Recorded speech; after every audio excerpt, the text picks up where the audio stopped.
Hello everyone, मैं दीप चोपड़ा आपके अपने यूट्यूब चैनल डीसी क्विज पर आपका हार्दिक स्वागत करता हूं। आशा करता हूं कि आप अपने घर पर कुशल मंगल होंगे। तो दोस्तों, अपने कर लिया है कक्षा 6 के इतिहास के 2 चैप्टर। आज हम करेंगे तीसरा चैप्टर शुरू करने से पहले हमेशा की तरह मैं क्वेश्चन पूछता हूं। कई बच्चे हमेशा अच्छा जवाब देते हैं। तो देखिए आज का क्वेश्चन है आज का। मुगल कालीन भारत में आय का प्रमुख स्रोत क्या था? मुगल कालीन भारत में आय का प्रमुख स्रोत क्या था? ऑप्शन ए लूट, जजिया कर, भू राजस्व, राजगत संपत्ति। देखो, इनमें से आपको एक जो आंसर है सही है उसको कमेंट बॉक्स में आंसर देना है। कल का प्रश्न था अपना, कोणार्क मंदिर का निर्माण किसने करवाया था? तो कई बच्चों ने बहुत ही अच्छा जवाब दिया, जैसे रमेश सिंह और सुमन रानी, दिव्या शर्मा। इनका बहुत बहुत धन्यवाद। इनके उज्जवल भविष्य की कामना करता हूँ। आज का प्रश्न है, मुगल कालीन भारत में आय का प्रमुख स्रोत क्या है? इसका आंसर भी आपको कमेंट बॉक्स में देना है। तो चलिए शुरू करते हैं आज का अध्याय। तो मित्रों, आज के अध्याय का अपना नाम है आरंभिक नगर। ठीक है, तो चलिए शुरू करते हैं।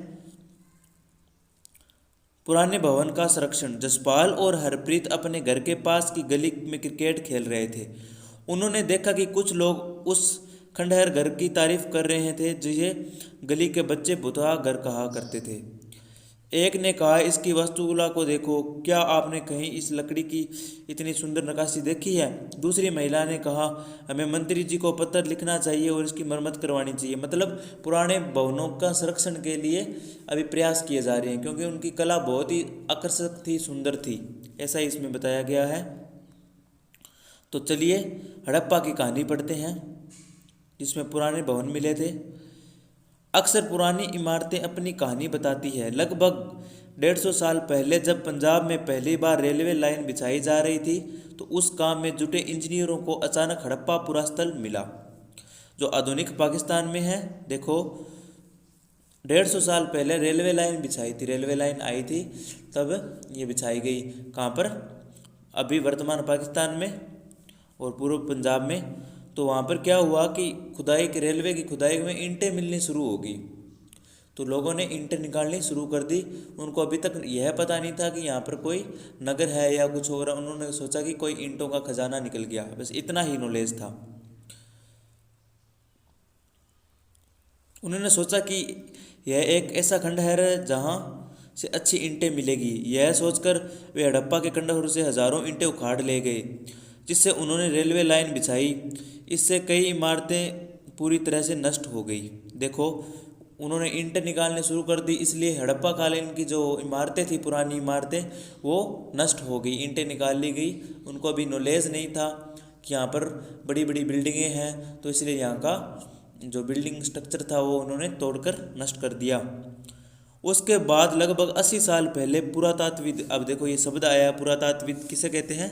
जो इतिहास का ज्ञान रखते हैं, इतिहास के बारे में जानकारी एकत्रित करते हैं, उनको पुरातात्विद कहते हैं, ने इस स्थल को ढूंढा और तब पता चला कि यह खंडहर उपमहाद्वीप का सबसे पुराने शहरों में से एक है।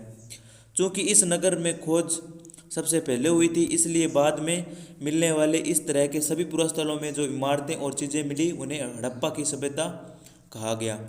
देखो, इस इमारत के जो ये क्षेत्र मिला था जहाँ पर ईंटें निकाली गई थी, इसको बाद में पता लगाया गया कि यहाँ पर कोई नगर था, ठीक है, पुरातात्विदों के द्वारा। और उसके बाद में जो भी इमारतें मिली थी उनको क्या कहा गया? हड़प्पा की संस्कृतियाँ या हड़प्पा सभ्यता कहा गया। इन शहरों का निर्माण लगभग 4700 साल पहले हुआ था। तो चलिए आगे बढ़ते हैं। देखो, हमने इसमें यही पढ़ा है कि एक रेलवे लाइन खुदाई हो रही थी। इससे अपना बेस तैयार होता है कि हड़प्पा की शुरुआत कैसे हुई थी। ठीक है, तो हड़प्पा की कहानी है, इससे पता चलता है कि सबसे पहले रेलवे लाइन शुरू हुई, फिर ईंटें निकालनी शुरू कर दी और इंजीनियरों ने मकान तोड़ दिए थे। उसके बाद में पुरातात्विदों ने क्या किया? उनका खनन उत्खनन शुरू किया और वहाँ पर जानकारियाँ एकत्रित करने लगे। तो चलिए आगे बढ़ते हैं। इन नगरों की विशेषता क्या थी? देखो, ये नगर मिले, इनकी विशेषता पढ़ेंगे अपने। इन नगरों में से कई को 2 या 2 से अधिक हिस्सों में विभाजित किया गया था। प्राय पश्चिमी भाग छोटा था, उन्हें ऊंचाई पर बना था, और पूर्वी हिस्सा बड़ा था लेकिन निचले इलाके में था। ऊंचाई वाले भाग को पुरातत्वविदों ने नगर दुर्ग कहा। देखो ये इम्पोर्टेंट है। खुदाई के दौरान जो भी जगह मिली थी या भी जो भी नगर मिले थे, तो उनको जो ऊंचाई में थे उनको क्या कहा गया? नगर दुर्ग कहा गया। और जो निचले हिस्से में था उनको निचला नगर कहा गया। ठीक है, दोनों हिस्सों की चारदीवारियों पक्की ईंटों से बनाई जाती थी। इसकी ईंटें इतनी अच्छी पक्की थी कि हजारों सालों बाद भी आज तक उनकी दीवारों खड़ी ही थी। ठीक है, तो ये तो हमने को अनुमान लगाना चाहिए कि इतना साल पहले की जो बिल्डिंगें बनी हैं, इमारतें बनी हैं सिंधु घाटी सभ्यता में, हड़प्पा सभ्यता में, तो वो अभी तक क्यों सुरक्षित है? क्योंकि उनकी मजबूती थी, ईंटों की मजबूती थी। दीवार बनने के लिए ईंटों की चिनाई इस तरह करते थे कि जिससे दीवार खूब मजबूत हो। ठीक है, अभी एक चित्र दिखाया गया है, पढ़ते हैं इसको। ये नगर आधुनिक पाकिस्तान के पंजाब, सिंध प्रांतों, भारतीय गुजरात, राजस्थान, हरियाणा और पंजाब प्रांतों में मिले हैं। इन सभी स्थलों से पुरातत्वविदों को अनोखी वस्तुएं मिली हैं, जैसे मिट्टी के लाल बर्तन जिन पर काले रंग के चित्र बने थे, पत्थर के बाट, मुहरें, मनके, तांबे के उपकरण और पत्थर के लंबे लंबे ब्लेड आदि मिले हैं। ठीक है, देखो ये नदी है, सिंधु नदी है, झेलम, चनाब, रावी, हड़प्पा, ये बाद में आगे कई नदियां बन जाती हैं। मोहनजोदड़ो, सतकाहडोर, चंदहुदड़ो, धोलावीरा ये गुजरात में दिखाया गया है। लोथल गुजरात में ये चित्र दिखाया गया। ठीक है, तो चलिए आगे बढ़ते हैं। कुछ नगरों के नगर दुर्ग में कुछ खास इमारतें बनाई गई थी। मिसाल के तौर पर मोहनजोदड़ो में खास तालाब बनाया गया था, जिसे पुरातत्वविदों ने महान स्नानागार कहा। बहुत ही इंपॉर्टेंट क्वेश्चन है, यूपीएससी आरपीसी दोनों के लिए। महान स्नानागार कहाँ मिले थे? तो ये मोहनजोदड़ो। ठीक है, इस तालाब को बनाने में ईंट और प्लास्टर का इस्तेमाल किया गया था। इसमें पानी का रिसाव रोकने के लिए प्लास्टर के ऊपर चारकोल की परत चढ़ाई गई थी। देखो कितनी टेक्निक थी उस समय भी। पानी का रिसाव रोकने के लिए चारकोल की परत भी चढ़ाई गई थी। कहाँ पर? मोहनजोदड़ो में जो बड़ा स्नानागार बना, अभी मैं आपको दिखाऊंगा आगे पिक में। इस सरोवर में दो तरफ उतरने के लिए सीढ़ियां बनाई गई थी और चारों ओर कमरे बनाए गए थे। इसमें भरने के लिए पानी कुएं से निकाला जाता था। उपयोग के बाद इसे खाली कर दिया जाता था। शायद यहाँ विशिष्ट नागरिक विशेष अवसरों पर स्नान किया करते थे। कालीबंगा और लोथल जैसे अन्य नगरों में अग्निकुंड मिले हैं। देखो अब ये क्वेश्चन ये आता डायरेक्ट ही, अग्निकुंड कहाँ कहाँ मिले? ऑप्शन में होगा एक, या तो कालीबंगा होगा या लोथल होगा। तो यह आपको याद रखना है कि अग्निकुंड कहाँ मिले हैं। अग्निकुंड मिले हैं लोथल और कालीबंगा। कालीबंगा हनुमानगढ़ में है और लोथल गुजरात में है, जहाँ संबद्ध यज्ञ किए जाते थे। हड़प्पा, मोहनजोदड़ो और लोथल जैसे कुछ नगरों के बड़े बड़े भंडार गृह भी मिले हैं। ये देखो ये महान स्नानागार है जो मैंने आपको बताया था, चारों तरफ सीढ़ियाँ बनी हुई थी, कमरे बने हुए थे। ठीक है, हमने यहाँ पर पीछे पढ़ा है मोहनजोदड़ो में। ठीक है, अभी कहाँ पर है मोहनजोदड़ो? पाकिस्तान में है। ठीक है, भवन, नाले और सड़कें। इन नगरों के घर आमतौर पर एक या दो मंजिले होते थे। घर के आंगन चारों ओर कमरे बनाए जाते थे। अधिकांश घरों में एक अलग स्नानागार होता था और कुछ घरों में कुएं भी होते थे। कई नगरों में ढके हुए नाले थे। इन्हें सावधानी से सीधी लाइन में बनाया जाता था। हर नाली में हल्की ढलान होती थी ताकि पानी आसानी से बह सके। अक्सर घरों में नालियों को सड़कों की नालियों से जोड़ दिया जाता था, जो बाद में बड़े नालों में मिल जाती थी। अभी भी अपने देखते हैं शहरों में छोटी छोटी नालियाँ होती है, वो बाद में बड़े नालों में मिल जाती है और शहर का सारा जो गंदा पानी है, वेस्ट मटेरियल है, वो शहर से बाहर लेके जाती है। तो उसी तरह से पहले भी ये सिस्टम था। नगरीय जीवन। हड़प्पा के नगरों में बड़ी हलचल रहा करती होगी। यहाँ पर ऐसे लोग रहते होंगे जो नगर की खास इमारतें बनाने की योजना में जुटे रहते थे। ये संबद्ध यहाँ के शासक थे। यह भी संभव है कि ये शासक लोगों को दूर दूर भेजकर धातु, बहुमूल्य पत्थर और अन्य उपयोगी चीज़ें मंगवाते थे। देखो यहाँ के जो शासक थे वो छोटे लोगों को इधर उधर भेजकर बहुमूल्य पत्थर और इमारती लकड़ियाँ वगैरह ये इकट्ठा करवाते थे। ठीक है, ऐसा मान लो कि अनुमान लगाया जाता है। शायद शासक लोग खूबसूरत मनके तथा सोने चांदी से बने आभूषणों जैसी कीमती चीज़ों को अपने पास रखते होंगे। इन नगरों में लिपिक भी होते थे। देखो लिपिक किसे कहते हैं? लिपिक राइटर को बोलते हैं, जो भी टाइप करता है कोई भी चीज़। जैसे आजकल कंप्यूटर ऑपरेटर है, उसको लिपिक कह सकते हैं अपने। जो मोहरों तो लिखते ही थे और शायद अन्य चीज़ों पर भी लिखते होंगे जो बच नहीं पाई।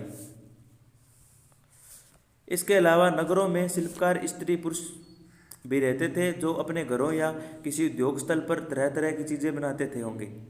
लोग लंबी यात्राएं भी करते होंगे और यहाँ वहाँ से उपयोगी वस्तुएं लाते थे, और साथ ही लाते होंगे सुदूर देशों की किस्से कहानियाँ। देखो लोग इधर उधर से क्या लाते थे?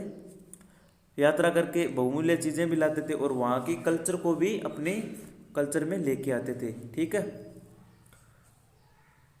मिट्टी से बने कई खिलौने भी मिले हैं जिनसे बच्चे खेलते होंगे। अब देखो ये चीज़ें दिखाई गई है। सबसे ऊपर मोहनजोदड़ो की एक सड़क और उसमें बना नाला, ऊपर एक कुआं, बाईं ओर नीचे हड़प्पा की एक मोहर। ये देखो ये मोहर है। इस मोहर के ऊपर चिन्ह एक खास लिपि है। उपमहाद्वीप में पाए गए लेखन का यह चित्रात्मक उदाहरण है। ठीक है,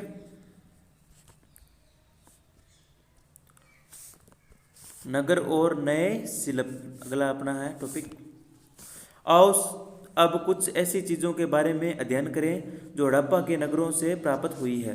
पुरातात्विदों को जो चीज़ें वहाँ मिली हैं उनमें अधिकतर पत्थर, शंख, तांबे, कांसे, सोने और चांदी जैसी धातुएं से बनाई गई थी। तांबे और कांसे से औजार, हथियार, गहने और बर्तन बनाए जाते थे। सोने चांदी से गहने और बर्तन बनाए जाते थे। ठीक है, यहाँ मिली सबसे आकर्षक वस्तुओं में मनके, बाट और फलक है। ये देखो चित्र में बाट दिखाए गए हैं, कितने सुंदर बाट बनाते थे उस समय भी। पत्थर के बाटों को देखो, ये बाट देखो कितने ध्यान से और उपयुक्त तरीके से इन बाटों को बनाया गया है। इन्हें चरट पत्थर से, देखो किन पत्थरों से बनाया गया था? चरट पत्थर से बनाया गया था। ये आपको इम्पोर्टेंट चीज़ है, चरट पत्थर याद रखना है। इन्हें शायद बहुमूल्य पत्थर और धातुओं को तोलने के लिए बनाया गया होगा। हड़प्पा सभ्यता के लोग पत्थर की मोहरें बनाते थे। इन आयताकार मोहरों पर सामान्यतः जानवरों के चित्र मिलते हैं। हड़प्पा सभ्यता के लोग काले रंग से डिजाइन किए हुए खूबसूरत लाल मिट्टी के बर्तन बनाते थे। ठीक है, संवत 7000 साल पहले मेहरगढ़ के कपास की खेती होती थी। देखो मेहरगढ़ वर्तमान में कहाँ है अभी अपने देखते हैं, आपको मैं बताता हूँ मेहरगढ़ कहाँ पर है। ये देखो मेहरगढ़ दिखाया गया, इसमें पाकिस्तान में है मेहरगढ़। ठीक है, याद रखना आपको, बलूचिस्तान पाकिस्तान में है वर्तमान मेहरगढ़। क्वेश्चन आ भी सकता है कि ये हड़प्पा सभ्यता का मेहरगढ़ नगर वर्तमान में किस देश या कहाँ पर है? तो बलूचिस्तान पाकिस्तान में स्थित है। संवत 7000 साल पहले मेहरगढ़ में कपास की खेती होती थी। मोहनजोदाड़ो से कपड़े के टुकड़े के अवशेष, चांदी के एक फूलदान के ढक्कन तथा अन्य तांबे की वस्तुओं से चिपके हुए मिले हैं। पक्की मिट्टी तथा फेन से बनी तकलियां सूत कताई का संकेत देती है। इनसे अधिकांश वस्तुओं का निर्माण विशेषज्ञों ने किया था। विशेषज्ञ उनसे कहते हैं, देखो विशेषज्ञ किसे कहते हैं? यानी स्पेशलिस्ट, जो किसी खास चीज़ को बनाने के लिए खास परीक्षण लेता है, जैसे पत्थर तराशना, मनके चमकाना या फिर मोहरे पर पिचकारी करना आदि। हर व्यक्ति विशेषज्ञ नहीं हो सकता। हमें यह पता नहीं क्या सिर्फ पुरुष ही ऐसे कामों में प्रशिक्षण हासिल करते हैं या फिर केवल महिलाएं। शायद कुछ महिलाएं और पुरुष दोनों ही इस काम में दक्ष थे। फैंस, अब देखो फैंस क्या होते हैं? पत्थर, इंपॉर्टेंट है ये चीज़। फैंस पत्थर और शंख प्राकृतिक तौर पर पाए जाते हैं, लेकिन फैंस को कृत्रिम रूप से तैयार किया जाता है। देखो पत्थर जैसी ही होती है ये, लेकिन इसको आर्टिफिशियल यानी कृत्रिम रूप से तैयार किया जाता है। बालू या स्फटिक पत्थरों के चूर्ण को गोंद में मिलाकर उनसे वस्तुएं बनाई जाती है। उसके बाद में उन वस्तुओं पर चिकनी परत चढ़ाई जाती है। इस चिकनी परत के रंग प्राय नीले या हल्के समुद्री होते हैं। फेर से मन के चूड़ियाँ, बाले और छोटे बर्तन भी बनाए जाते हैं। कच्चे माल की खोज में। कच्चा माल उन पदार्थों को कहते हैं जो या तो प्राकृतिक रूप से मिलते हैं या फिर किसान या पशुपालक उनका उत्पादन करते हैं। देखो कच्चा माल आप समझते हो, जैसे ये कपड़े के लिए कच्चा माल क्या है, कपास है, ठीक है। और सीमेंट के लिए चूना पत्थर, ये कच्चा होता है ये, ठीक है। तो इसी तरह से अब उस समय कैसा कच्चा माल कैसे खोज में थे, ये देखते हैं अपने इसमें। जैसे लकड़ी या धातुओं के ऐसे प्राकृतिक रूप से उपलब्ध कच्चे माल हैं, इनसे फिर कई तरह की चीज़ें बनाई जाती हैं। मिसाल के तौर पर किसानों द्वारा पैदा किए गए कपास को कच्चा माल कहते हैं, ठीक है, जिससे बाद में कताई, बुनाई, कपड़ा तैयार किया जाता है। हड़प्पा में लोगों को कई चीज़ें वहाँ भी मिली थी, लेकिन तांबा, लोहा, चांदी और बहुमूल्य पत्थरों जैसे पदार्थों का वे दूर दूर से आयात करते थे। अभी देखेंगे कि चांदी कहाँ से लाते, सोना, टिन, ये कहाँ से लाते थे। हड़प्पा के लोग तांबे का आयात संभवतः, ये इंपॉर्टेंट है पूरा का पूरा चैप्टर। आयात चांदी का आयात, ये तांबे का आयात कहाँ से करते थे, राजस्थान से। यहाँ तक कि पश्चिमी एशियाई देश ओमान से भी तांबे का आयात किया जाता था। कांसा बनाने के लिए तांबे के साथ मिलाई जाने वाली टिन का आयात आधुनिक ईरान और अफगानिस्तान से किया जाता था, याद रखना ये। सोने का आयात आधुनिक कर्नाटक से किया जाता था। बहुमूल्य पत्थर का आयात गुजरात, ईरान और अफगानिस्तान से किया जाता था। नगरों में रहने वालों के लिए भोजन। लोग नगरों के अलावा गांवों में भी रहते थे। वे अनाज उगाते थे और जानवर पालते थे। किसान और चारवाए ही शहरों में आने वाले शासकों, लेखकों और दस्तकारों को खाने के सामान देते थे। पौधों के अवशेषों से पता चलता है कि हड़प्पा के लोग गेहूं, जौ, दालें, मटर, धान, तिल और सरसों उगाते थे। जमीन की जुताई के लिए हल का प्रयोग एक नई बात थी। हड़प्पा काल के हल तो नहीं बच पाए, लेकिन लकड़ी के वहाँ खिलौने हैं, वो अभी तक पड़े हैं, ठीक है। इस क्षेत्र में बारिश कम होती थी, इसलिए सिंचाई के लिए लोगों ने कुछ तरीके अपनाए होंगे। संबद्ध पानी का संचय किया होगा और ज़रूरत पड़ने पर उनसे फसलों की सिंचाई भी की जाती होगी। हड़प्पा के लोग गाय, भैंस, भेड़, बकरियां पालते थे। बस्तियों के आसपास तालाब और चारागाह होते हैं, लेकिन सूखे महीनों में मवेशियों के झुंडों को चारा पानी की तलाश से दूर दूर तक ले जाया जाता था। वे बेर जैसे फलों को इकट्ठा करते थे, मछलियां पकड़ते थे और हिरण जैसे जानवरों का शिकार भी करते थे। गुजरात में हड़प्पाकालीन नगर का सूक्ष्म निरीक्षण। देखो कच्छ के इलाके में खादिर बेद के किनारे धोलावीरा नगर बसा था। देखो धोलावीरा पूछ ले कहाँ पर है, तो ये गुजरात में बताना है आपको, ठीक है। जहाँ हड़प्पा सभ्यता के कई नगर 2 भागों में विभक्त थे, वहीं धोलावीरा नगर को 3 भागों में बांटा गया था। इसके हर हिस्से के चारों ओर पत्थर की ऊंची ऊंची दीवार बनाई गई थी। इसके अंदर जाने के लिए बड़े बड़े प्रवेश द्वार थे। इस नगर में एक खुला मैदान भी था, जहाँ सार्वजनिक कार्यक्रम आयोजित किए जाते थे, यानी प्रोग्राम होते थे। कहाँ पर, धोलावीरा में। धोलावीरा कहाँ पर है, गुजरात में।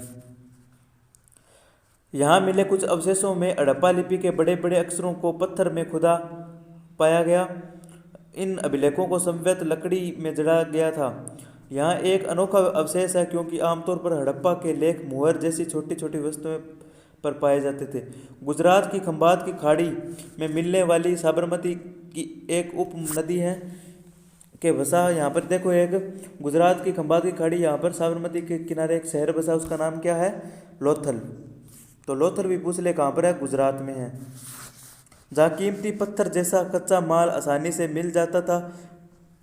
यह पत्थरों, शंखों और धातुओं से बनाई गई चीज़ों के लिए महत्वपूर्ण केंद्र था। तो क्या था, लोथल।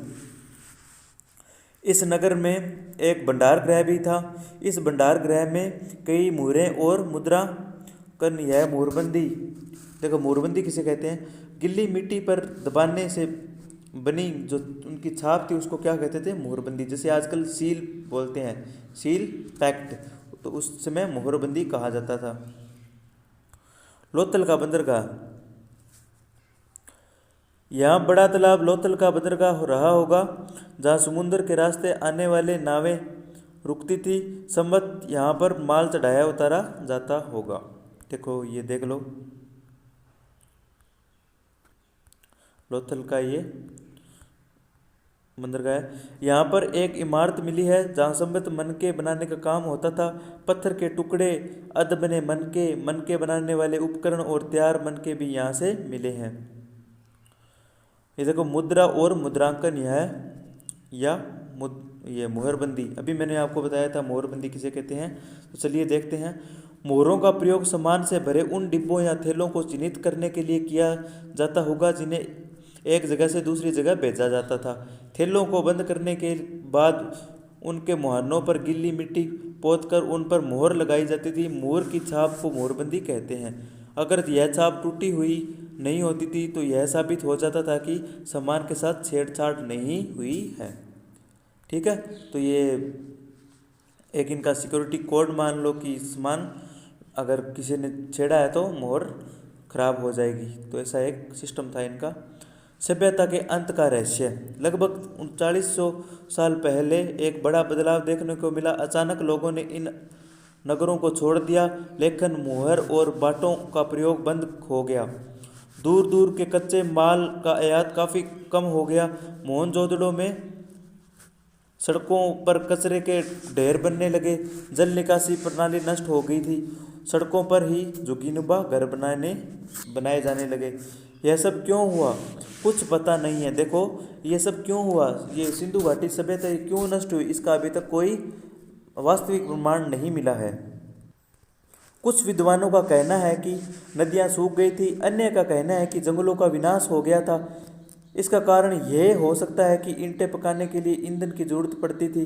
इसके अलावा मवेशियों के बड़े बड़े झुंडों से चराहा और घास खाने वाले मैदान समाप्त हो गए होंगे। कुछ इलाकों में बाढ़ आ गई होगी, लेकिन इन कारणों से यह स्पष्ट नहीं हो पाता कि सभी नगरों का अंत कैसे हो पाया, क्योंकि बाढ़ और नदियाँ के सूखने का असर कुछ ही इलाकों में हुआ होगा। ऐसा लगता है कि शासकों का नियंत्रण समाप्त हो गया, जो भी हुआ है। देखो ऐसा लगता है कि शासकों का नियंत्रण समाप्त हो गया, जो भी हुआ हो। परिवर्तन का असर बिल्कुल साफ दिखाई देता है। आधुनिक पाकिस्तान के सिंध और पंजाब की बस्तियां उजड़ गई थी। कई लोग पूर्व और दक्षिण के इलाकों में नई और छोटी बस्तियों में जाकर बस गए थे। इससे लगभग 1400 साल बाद नए नगरों का विकास हुआ। इसके बारे में अपने लेसन 5 और 8 में पढ़ेंगे। देखो इसमें मैंने आपको ये उपयोगी शब्द है, इंपॉर्टेंट आपको बताया मैंने। नगर किसे कहते हैं, शहर को नगर कहा जाता है। नगर दुर्ग, ऊंचे जो स्थान मिले उनको नगर दुर्ग। शासक, लिपिक भी बताया, मोहर भी बताया, शिल्पकार भी आपको पता है, धातु विशेषज्ञ, कच्चा माल, हल, सिंचाई, ये सारी चीज़ें इंपॉर्टेंट है। अब अपने क्वेश्चन करते हैं। देखो ये ऊपर वाला क्वेश्चन आप करना। तांबा कहाँ मिला था बताओ। तांबा की पूर्ति कहाँ से करते थे लोग, तो तांबा की पूर्ति करते थे राजस्थान से। सोना आधुनिक कर्नाटक से किया करते थे। और टिन की बात करें तो अफगानिस्तान से हुआ करता था टिन का। और बहुमूल्य पत्थर ये गुजरात से होता था। धन्यवाद सभी का। इसी तरह बने रहे डीसी क्विज पर और लगातार अपने एनसीईआरटी को पूरा करें।